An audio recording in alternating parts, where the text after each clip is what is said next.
یہ مہینہ ماہ شعبان کا گزر رہا ہے۔ عربی سال کا یہ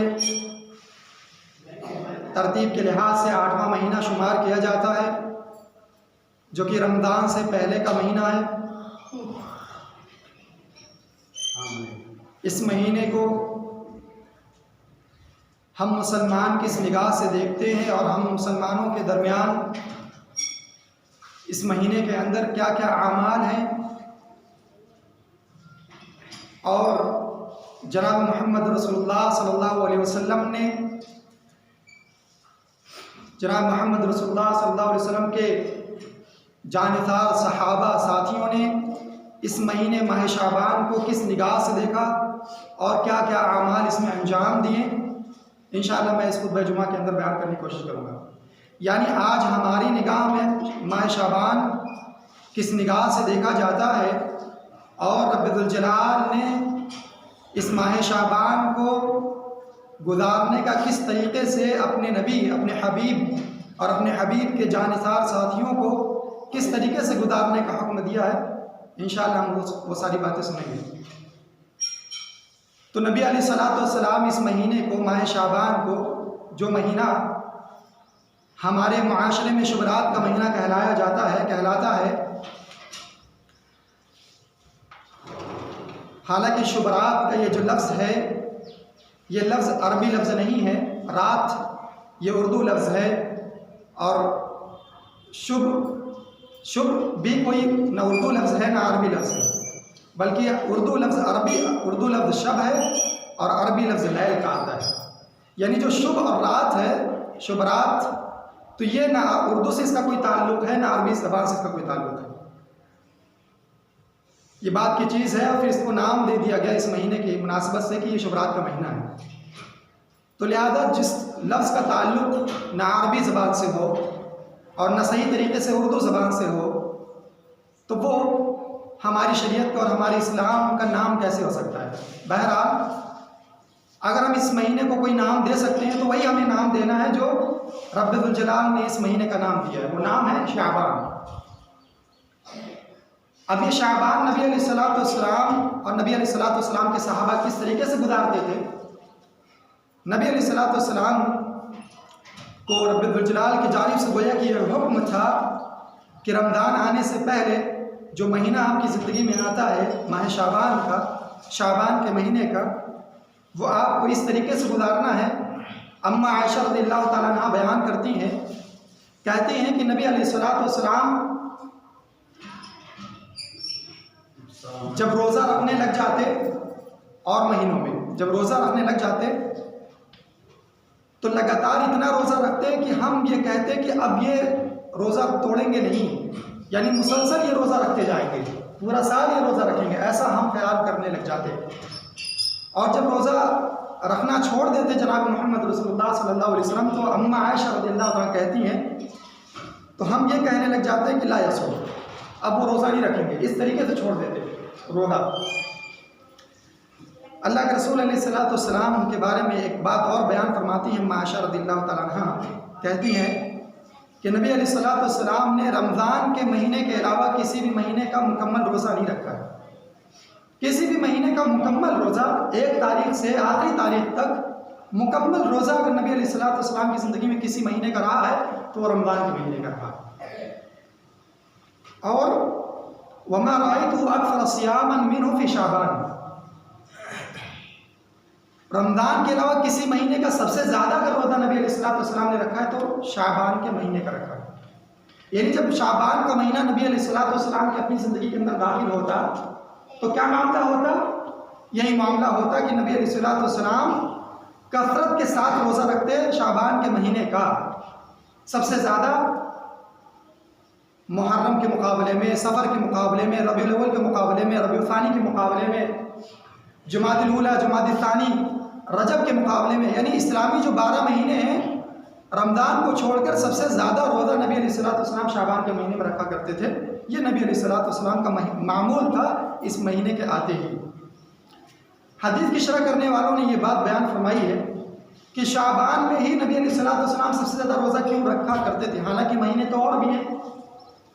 تو یہ وجہ بتائی کہ رمضان کے آنے سے پہلے پہلے رمضان کی تیاری کے طور پر اور اپنے آپ کو اللہ تبارک و تعالیٰ کی عبادت میں ڈھال لینے کے لحاظ سے کہ کسی قسم کی رمضان کے مہینے میں کمی باقی نہ رہے ہماری اپنی عبادتوں کے اندر، اس طریقے سے نبی علیہ الصلوۃ والسلام شعبان کے مہینے میں کثرت کے ساتھ روزہ رکھتے تھے تاکہ رمضان کے اندر کسی قسم کی کوتاہی، تکاسل اور کمی نہ آ پائے۔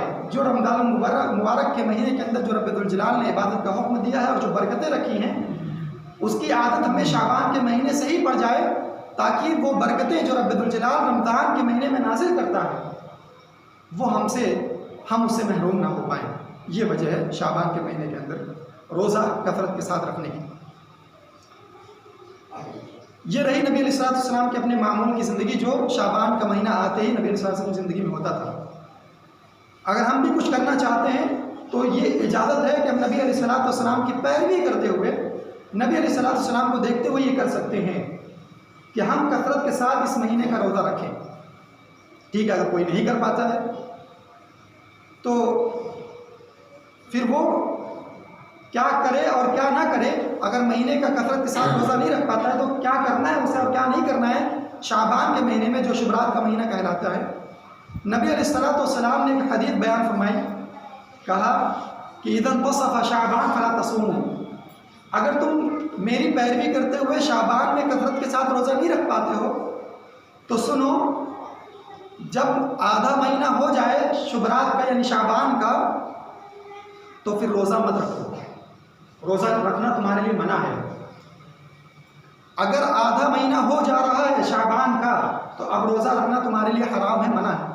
اذا انتصف شعبان فلا تصوموا، روزہ مت رکھو۔ تو اس حدیث سے یہ بات پتہ چلتی ہے کہ اگر کسی نے مسلسل روزہ رکھنے کا یا کثرت کے ساتھ روزہ رکھنے کا ارادہ نہیں کیا شعبان کے مہینہ آتے ہی، تو پھر 15 شعبان تک روزہ نہیں رکھے ہیں اس نے چھوڑ کر یا لگاتار، تو پھر 15 شعبان آتے اس کو روزہ رکھنا اس کے لیے حرام ہو جائے گا، منع ہو جائے گا۔ اگر اب بھی وہ روزہ رکھتا ہے یہ حکم آتے ہی، یہ حکم آنے کے باوجود بھی، تو پھر رب الجلال کی نگاہ میں اس کو ثواب نہیں ملے گا، بلکہ نبی علیہ الصلوۃ والسلام کے حکم کو نہ ماننے کی وجہ سے اس کو نافرمان لکھا جائے گا اور اللہ تبارک و تعالیٰ کے نزدیک وہ عذاب کا مستحق ٹھہرایا جائے گا۔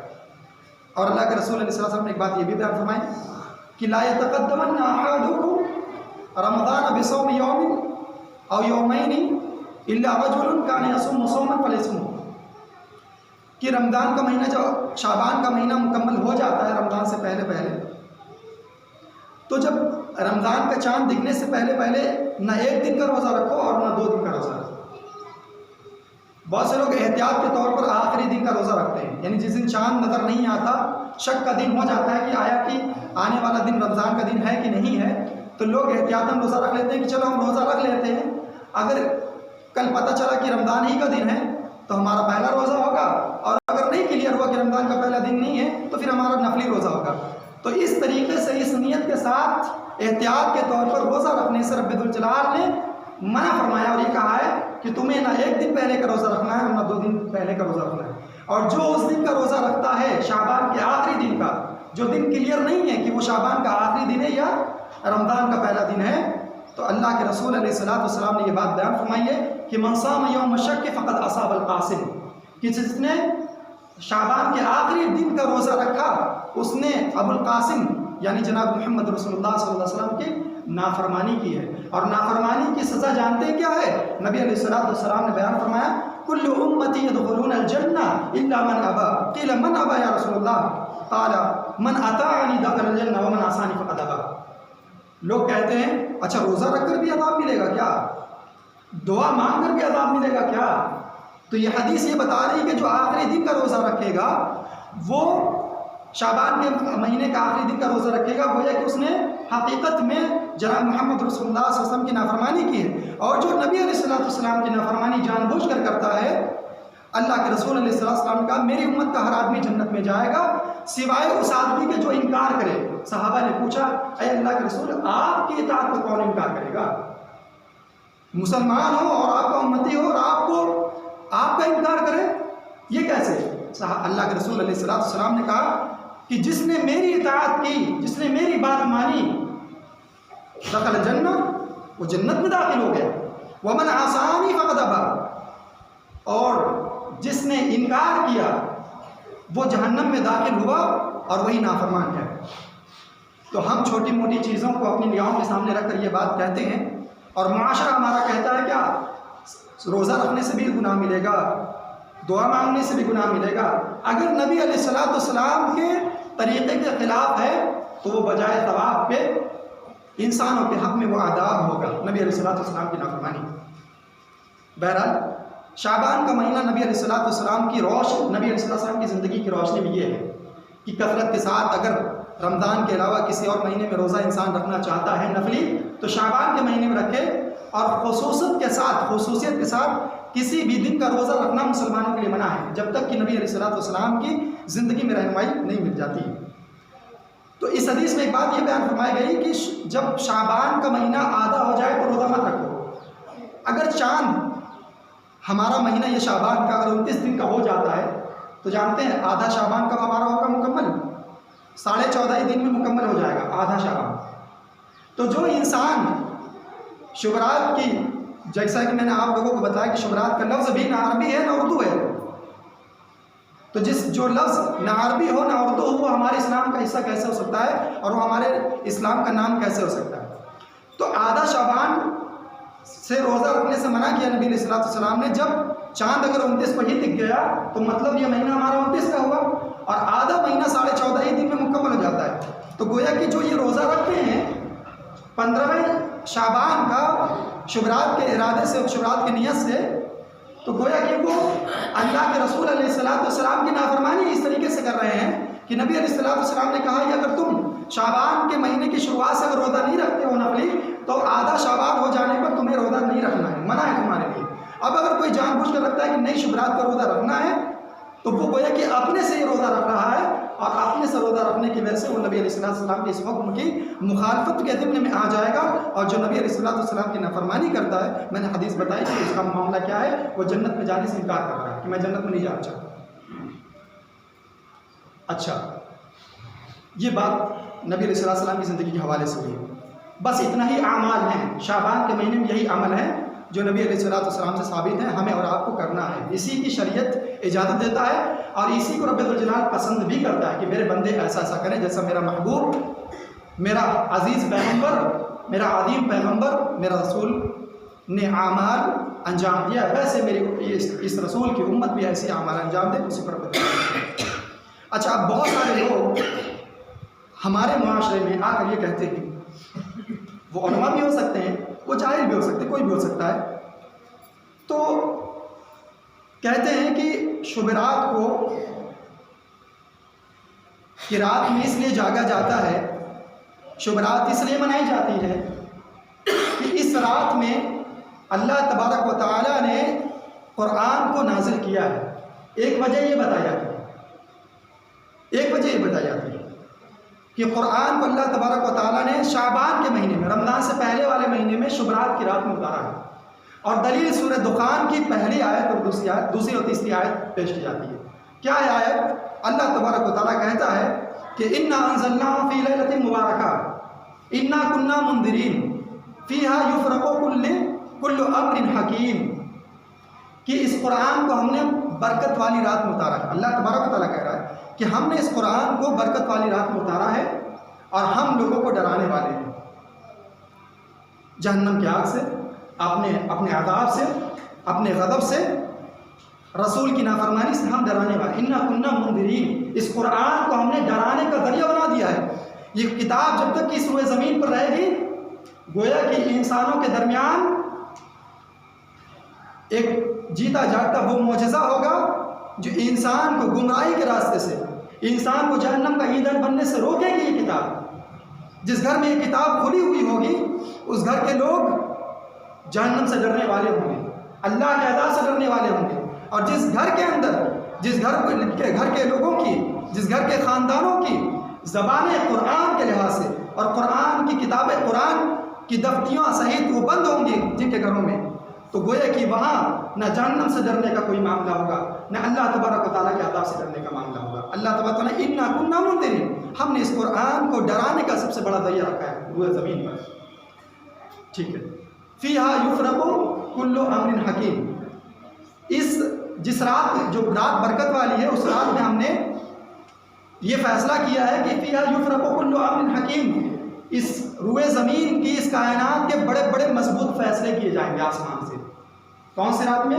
جس رات میں اللہ تعالیٰ نے قرآن اتارا ہے اور وہ رات برکت والی ہے۔ جو لوگ کہتے ہیں کہ شب برات میں رات میں جو ہے قرآن نازل ہوا ہے، وہ یہ آیت پیش کرتے ہیں، حالانکہ یہ ساری دنیا جانتی ہے، بلکہ مسلمانوں کا بچہ بچہ جانتا ہے کہ قرآن کا نزول یہ رمضان المبارک کے مہینے میں واقع ہوا ہے۔ رمضان المبارک کے مہینے میں قرآن رب ذوالجلال نے نازل کیا ہے۔ جبرائیل علیہ السلام آسمان سے قرآن لے کر اترتے ہیں رمضان المبارک کے مہینے میں، اور قرآن گواہی دیتا ہے کہ شہر رمضان الذی انزل فیہ القرآن، کہ رمضان کا مہینہ وہ مہینہ ہے جس میں قرآن نازل کیا گیا۔ تو یہ کیسے ہو گیا؟ اور علماء نے یہ کیسے کہہ دیا اپنے منبر و محراب سے لوگوں کو شب رات کی فضیلت بتاتے ہوئے کہ اس رات میں قرآن نازل کیا گیا ہے، جو کہ شعبان کے مہینے کی رات ہے؟ یہ کیسے لوگوں نے بتا دیا؟ رب ذوالجلال ہی خود ہی طے کر دیتا ہے کہ رمضان کا مہینہ ہے، شہر رمضان کا مہینہ ہے، الذی انزل فیہ القرآن، جس میں قرآن نازل ہوا۔ تو لہٰذا اس سے یہ بات پتہ چل گئی کہ جو علماء یہ باتیں کہہ رہے ہیں کہ قرآن شب برات کے رات میں نازل ہوا ہے، شعبان کے مہینے میں نازل ہوا ہے، قرآن کی دوسری آیت ان کو جھوٹ بتلا رہی ہے، ان کو جھوٹا کہہ رہی ہے۔ اور ایک اور چیز یہ کہنا، اور وہ مہینہ بھی اللہ تعالیٰ نے طے کر دیا کہ قرآن مہینہ رمضان میں داخل اترا، اللہ تعالیٰ نے رات بھی طے کر دی۔ کیا رات طے کر دی؟ وہ سورہ ہمارے چھوٹے چھوٹے بچے بھی جانتے ہیں، یہ 8 سال کی، یہ 9 سال کے، یہ 7 سال کے، یہ 6 سال کے، ان کے پاس دلیل ہے قرآن کی۔ اللہ تبارک و تعالیٰ کہتا ہے اِنَّا أَنزَلْنَاهُ فِي لَيْلَةِ الْقَدْرِ وَمَا أَدْرَاكَ مَا لَيْلَةُ الْقَدْرِ لَيْلَةُ الْقَدْرِ خَيْرٌ مِّنَ أَلْفِ شَهْرٍ۔ ساری رات ساری دنیا جانتی ہے کہ اللہ تعالیٰ اس سورہ کے ذریعے مسلمانوں کو بتلا رہا ہے، انسانوں کو بتلا رہا ہے کہ اس قرآن کو ہم نے قدر والی رات میں اتارا ہے، شب قدر میں اتارا ہے، اور سارے مسلمان جانتے ہیں اور ساری دنیا جانتی ہے کہ شب قدر رمضان کے مہینے میں آتی ہے، شعبان کے مہینے میں نہیں ہے۔ اور وہ شب قدر کو اتنی برکت ہے، اب وہ برکت کی تفسیر ہو رہی ہے اس آیت میں، جو سورہ دخان 2 نمبر اور 3 نمبر کی آیت دلیل کے طور پر پیش کی جاتی ہے کہ شب برات میں نازل ہوئی ہے، تو اب اس برکت کی تفسیر یہ سورہ کر رہی ہے۔ تفسیر کیسے کر رہی ہے؟ وما ادراک ما لیلۃ القدر، تمہیں کیا پتا کہ شب قدر کتنی عظیم ہے، اور وہ شب قدر کیا ہے؟ لیلۃ القدر خیر من الف شہر، وہ صرف ایک اکیلی رات 1000 مہینوں سے بہتر ہے۔ لیلۃ القدر خیر من الف شہر، اتنی برکت والی اس ایک رات کی عبادت اگر کسی بندے کو مل گئی تو گویا کہ وہ 84 سال سے بھی زیادہ عبادت میں راتوں کو جاگتا رہا، یہ اس کے حق میں اتنی زیادہ برکت ہے۔ لیلۃ القدر خیر من الف شہر تنزل الملائکۃ والروح فیہا باذن ربہم من کل امر، اس رات کو اتنی زیادہ بابرکت ہے کہ جو فرشتہ انبیاء کے پاس آیا کرتا تھا، کون سا فرشتہ؟ جبرائیل علیہ السلام، فرشتوں کا سردار، جو آدم کے پاس اترا، نوح کے پاس اترا، شیش کے پاس اترا، قرآن لے کر ہمارے حبیب جناب محمد رسول اللہ صلی اللہ علیہ وسلم کے پاس اترا، وہ فرشتہ سید الملائکہ جبرائیل، وہ اترتا ہے اس رات میں۔ اتنی بابرکت وہ رات ہے، اتنی بابرکت وہ رات ہے۔ کسی کے گھر کے بارے میں کہہ دیا جائے کہ ان کے گھر میں MLA آنے والے ہیں آج، تو وہ گھر نہیں نظر آئے گا، وہ ایسا نظر آئے گا کہ سارا ضلع جو ہے اور سارے قرب و جوار کے گاؤں من پڑیں گے اس ایک شخص کو دیکھنے کے لیے۔ تنزل الملائکۃ والروح، وہ ایک رات ایسی رات ہے، اتنی بابرکت ہے وہ رات کہ سید الملائکہ اترتا ہے اس رات میں، جبرائیل علیہ السلام اترتا ہے۔ اس کی حیت یہ ہے کہ اگر وہ دونوں پروں کو پھیلا دے تو یہ آسمان نظر نہ آئے، ہمیں یہ آسمان نظر نہ آئے، اتنی بڑی قد و قامت والا، اتنی بڑی عظمت والا، یہ اس برکت کی تفسیر ہے۔ والملائکۃ، اور دوسرے فرشتے بھی اترتے ہیں ساتھ میں، اتنی بابرکت ہے وہ رات۔ اگر ہم شروع میں ہی جب غلطی کر جائیں گے، جھوٹ موٹ کا گھسیٹ کر شب رات کی فضیلت بتانا چاہیں گے، تو ایسے ہی عجائب لائیں گے لوگوں کے سامنے، ایسی عجیب اور غریب چیزیں لائیں گے لوگوں کے سامنے، بلکہ اس میں بھی لوگوں کی نگاہوں پر پردہ ڈال دیں گے۔ جو چیز ساری دنیا جانتی ہے کہ شب قدر میں قرآن نازل ہوا، رمضان کے مہینے میں قرآن نازل ہوا، وہ بھی لوگوں کی نگاہوں میں بسا دیں گے کہ ہاں نہیں، شب برات اتنی اہم ہے کہ اللہ تعالیٰ نے اس میں قرآن نازل کیا اس میں اللہ تعالیٰ فیصلے کرتا ہے؟ نہیں ہے، یہ معاملہ نہیں۔ اگر ہم شروع میں ہی کہہ دیتے کہ نبی علیہ السلام کی زندگی میں اس کی کوئی خاص فضیلت نہیں آئی ہے، بس اس مہینے میں یہ ہے کہ انسان کثرت کے ساتھ روزہ رکھے جیسا کہ نبی علیہ السلام نے روزہ رکھا ہے، تو بات وہی ختم ہو چکی ہوتی۔ توڑ مروڑ کر قرآن کی آیتوں کو جھٹلانے کا یہ نمونہ عجیب ہماری نگاہوں کے سامنے پھر نہیں آتا۔ ہمارے قرب و جوار کے علماء نے یہ ساری چیزیں اپنے ممبر و محراب سے کہی ہیں۔ یہاں بہت سارے ایسے لوگ ہیں جنہوں نے سنا ہے اور پھر خطبے کے بعد بات بھی کی ہے کہ آپ یہ کیسے کہہ سکتے ہیں کہ شبرات میں اور شبرات کی رات میں قرآن نازل ہوا، حالانکہ اتنی بات ہے صورت ہے اِنَّا أَنزَلْنَاهُ فِي لَيْلَةِ الْقَدْرِ وَمَا أَدْرَاكَ مَا لَيْلَةُ الْقَدْرِ، پھر بھی لوگ ماننے کے لیے تیار نہیں۔ بہرحال اگر اتنی واضح دلائل اور اتنی واضح باتوں کے بعد بھی کوئی اپنی چیزوں پر اڑا رہے تو اسی کے بارے میں وہ حدیث ہے کہ میری امت کا ہر آدمی جنت میں داخل ہوگا سوائے اس آدمی کے جو انکار کرتا ہے جنت میں جانے سے، اور جنت میں جانے سے وہی آدمی انکار کرتا ہے کہ جو نبی صلی اللہ علیہ وسلم کی اطاعت ہی نہ کرے، فرما برداری ہی نہ کرے، نافرمانی کرے۔ بہرحال یہ معاملہ کلیئر ہو۔ اب اس رات میں بہت سارے لوگوں کا عقیدہ یہ ہوتا ہے کہ اچھے اچھے کھانے، گوشت اور بہترین قسم کا لذیذ کھانا گھروں میں پکایا جاتا ہے، اس ارادے سے کھانے کو ہاتھ نہیں لگانے دیا جاتا ہے بچوں کو، کیونکہ میں بھی اسی میں سے تھا۔ میں آسمان سے فرشتہ بن کر نہیں رب الجلال نے مجھے اتارا ہے، میں بھی اسی میں سے تھا۔ رب الجلال نے اس گندگی سے پاک کر دیا۔ رب الجلال کا یہ سب سے بڑا احسان ہے میری پوری زندگی کے اندر اور ہماری اور آپ کی زندگی کے اندر، جس نے بھی ان تمام چیزوں سے توبہ کر لیا۔ عقیدہ کیا تھا؟ گھروں کے بچوں کو ہاتھ نہیں لگایا کہ نہیں ابھی ایک وقت ہوگا، فاتحہ ہو گیا، جو بھی چیزیں معاملہ ہوگا۔ تو اس میں عقیدہ یہ ہوتا تھا کہ ہمارے جو والدین، آبا و اجداد، باپ دادا انتقال کر گئے ہیں، ان کی روحیں آئیں گی، ان کی روحیں آئیں گی اور کھانا تناول کریں گے یا جو بھی، گھروں کو پاک صاف کرنا۔ اللہ کے روح کا لوٹ کر آنا، یہ قرآن کی روشنی میں اگر یہ جو عقیدہ تھا کہ روح لوٹ کر آتی ہے، یہ مسلمانوں کا عقیدہ نہیں تھا، یہ صاف شفاف اسلامی شریعت کا عقیدہ نہیں تھا۔ ہم جس معاشرے میں رہتے ہیں نا، ہم کبھی کبھی مجبور ہو جاتے ہیں کہنے پر ہمارے معاشرے کے لوگ کہ ارے یار انہی کے ساتھ رہنا ہے، کب کتنا برائیں گے، کتنا دور رہیں گے۔ اسی کا نتیجہ تھا کہ ان کے جو نظریات تھے، ان کے جو غلط عقیدے تھے، وہ ہم نے اپنے دل کے اندر لے لیا۔ حالانکہ قرآن اور اسلام اس عقیدے کے بارے میں جانتے کیا کہتا ہے؟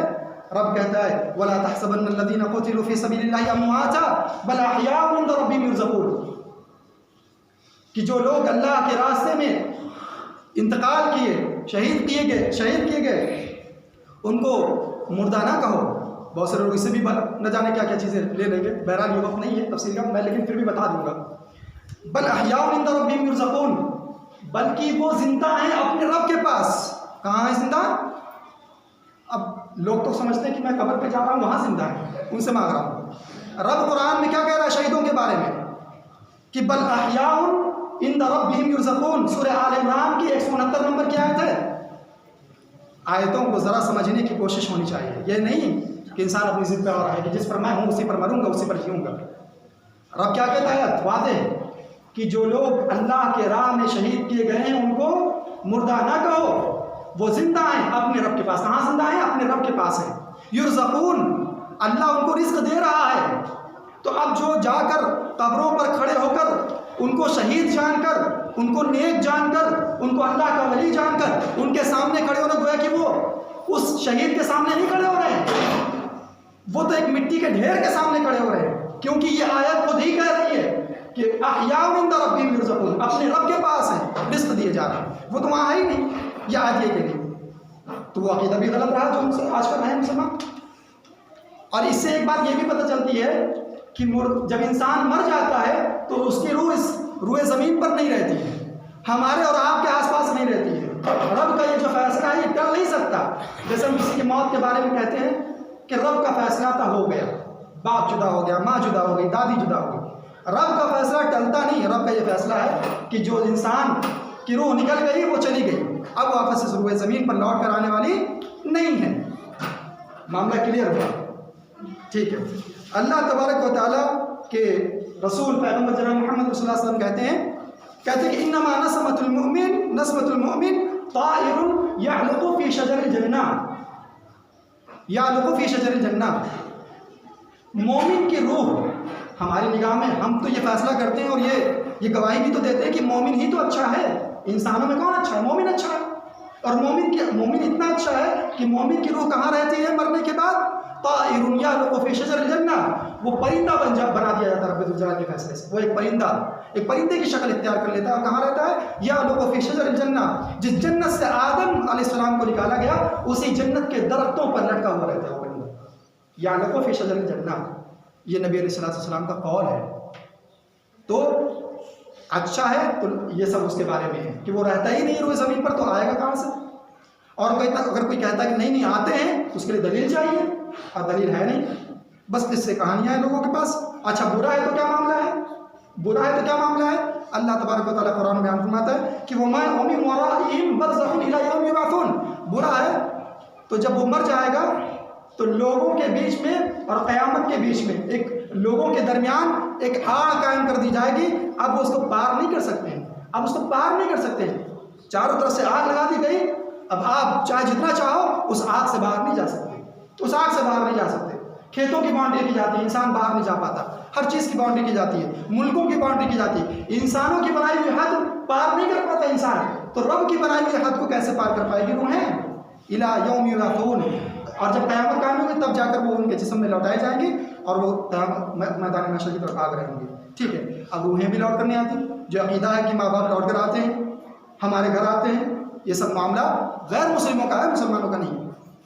ایک اور چیز کی جاتی ہے کہ حلوہ بنایا جاتا ہے، حلوہ بنایا جاتا ہے۔ اب بہت سارے لوگ کہیں گے کہ ارے بچے ہیں، ہم تو سمجھ گئے ہیں بچے ہیں، کیا کیا جائے، معاشرہ ہے، ماحول ہے۔ نہیں، یہ بات رب کی ہے، یہ معاملہ رسول کا ہے، یہ معاملہ اسلام کی عظمت کا ہے، اسلام کی صاف شفاف تصویروں کا ہے، حلوہ نہیں۔ کیوں نہیں؟ اور وجہ لوگ بتاتے ہیں، کیا بتاتے ہیں کہ نبی علیہ السلام، دلیل بھی دیکھیے کس طریقے سے کہ نبی علیہ السلام کا دندان مبارک، دندان بولتے ہیں، دندان مبارک جنگ احد میں شہید ہوا، اس لیے اس موقع پر نبی علیہ السلام اور کھانا نہیں کھا پاتے تھے، تو وہ حلوہ بنا کر ان کو کھلایا جاتا تھا، وہ کھاتے تھے۔ اس وجہ سے ہم اس سنت پر عمل کرتے ہیں کہ شب برات کے موقع پر حلوہ بناتے ہیں۔ جیسے میں نے یہ آپ کو سے پہلے بتایا کہ قرآن کو لوگوں نے کہا کہ شب برات میں نازل ہوا، اس کی فضیلت بتاتے ہوئے تاکہ لوگ اس میں عمل کریں، اور حالانکہ قرآن کی آیت کہتی ہے کہ رمضان کے مہینے میں نازل ہوا۔ ویسے ہی اگر چلو ہم مان لیتے ایسا کر رہے ہیں نبی علیہ السلام کے دندان مبارک شہید ہو جانے کی وجہ سے، تو نبی علیہ السلام کا جو دندان مبارک شہید ہو جانتے کب ہوا ہے؟ شوال کے مہینے میں، عید والے مہینے میں۔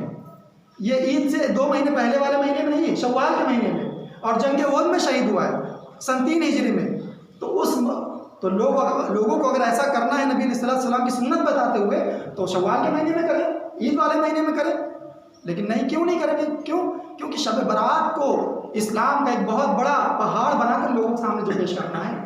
ٹھیک ہے، یہ بات بھی ختم ہو گئی۔ اور آتش بازی کی جاتی ہے، پٹاخے پھوڑے جاتے ہیں، ہو بہو ساری چیزیں کی جاتی ہیں، گھروں پہ دیواروں پہ موم بتیاں اور جو ہے دیوالی کی شکل میں، ہو بہو سارا معاملہ ان کا ہمارے اس مناسبت سے نظر آتا ہے۔ کیا یہ اسلام ہے؟ کیا یہ نبی علیہ السلام کا نبی علیہ السلام پر اتارا ہوا یہ دین ہے؟ نہیں۔ آتش بازی، پٹاخے اور دھوئیں اور گھروں کو روشن کرنا، چراغاں کرنا، اس طریقے سے جانتے ہیں۔ ایک تو ان کی مشابہت ہو گئی جو آج ہمارے قوم جن کے درمیان ہم رہ رہے ہیں، اور ایک آگ کی پوجا کرنے والوں کی یہ مثال ہے، آگ کی پوجا کرنے والوں کی مشابہت ہے۔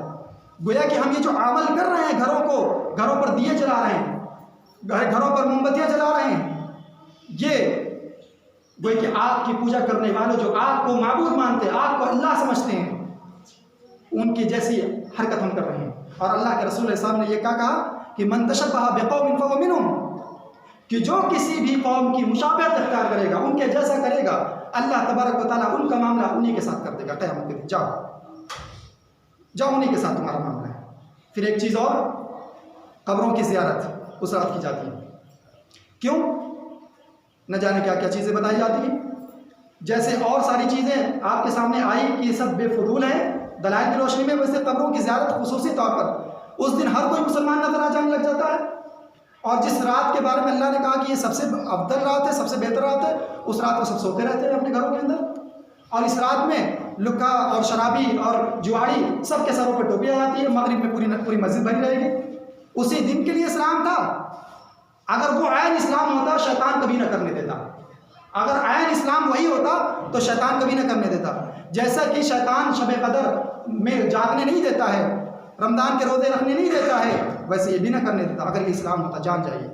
قبروں کی زیارت بہت سے لوگ کرتے ہیں, تو قبروں کی زیارت خصوصی نہیں ہے, بلکہ نبی صلی اللہ علیہ وسلم نے کہا ہمیشہ زیارت کرو, کیونکہ قبرستان کی زیارت یہ تمہیں آخرت کی یاد دلائے گی. ایک بات کہہ کر اپنی بات ختم کرتا ہوں. تو یہ معاملہ جو اس دن کیا جاتا ہے روزے کے لحاظ سے, اور رات میں یہ سب ٹیم ٹام جو سراسر غیر مسلموں کے دین کی, غیر مسلموں کے مذہب کی عکاسی ہے, یہ اسلام نہیں. ایک حدیث بیان کر اپنی بات ختم کرتا ہوں. بہت سے لوگ اس پر بھی یہ کہیں گے چلو کوئی بات نہیں, غلطی صحیح, لیکن ہم تو اللہ کی عبادت ہی تو کر رہے ہیں, دن میں روزہ ہی تو رکھ رہے ہیں. تو میں ایک حدیث بتا کر اپنی بات ختم کر دیتا ہوں. نبی علیہ السلام نے کہا کہ جمعہ کا دن سب سے عظیم دن ہے. کیا کہا؟ ان من افضل ایامکم یوم الجمعہ. جمعہ کا دن سب سے عظیم دن ہے تمہارا. اس میں تمہارے باپ آدم پیدا کیے گئے, اسی میں ان کی روح قبض کی گئی, وفات ہوئی, اور اسی میں سور پھونکا جائے گا, دنیا تباہ و برباد ہو جائے گی, قیامت برپا ہو جائے گی, ساری دنیا چیخ پڑے گی, اور شدت سے روح اس کی نکل جائے گی, سارے انسانوں کی, سارے جناتوں کی, ساری مخلوق کی. یہ جمعہ کا دن اتنا عظیم دن ہے, سب سے افضل دن جمعہ کا دن ہے, اتنا عظیم دن. اللہ کے رسول علیہ السلام نے کہا ہے کہ لا تختصوا لیلۃ الجمعہ بقیام من اللیل من بین اللیالی, کہ جمعہ کی رات کو خاص کر کے تہجد کی نماز کے لیے مت اٹھو, خاص کر کے خود سے خاص مت کرو جمعہ کی رات کو. اتنا عظیم ہونے, سوچو کہ اتنا عظیم دن ہے, چلو میں اس دن اس رات کو عبادت کروں گا, اللہ کے نزدیک بہت اچھا بندہ بن جاؤں گا.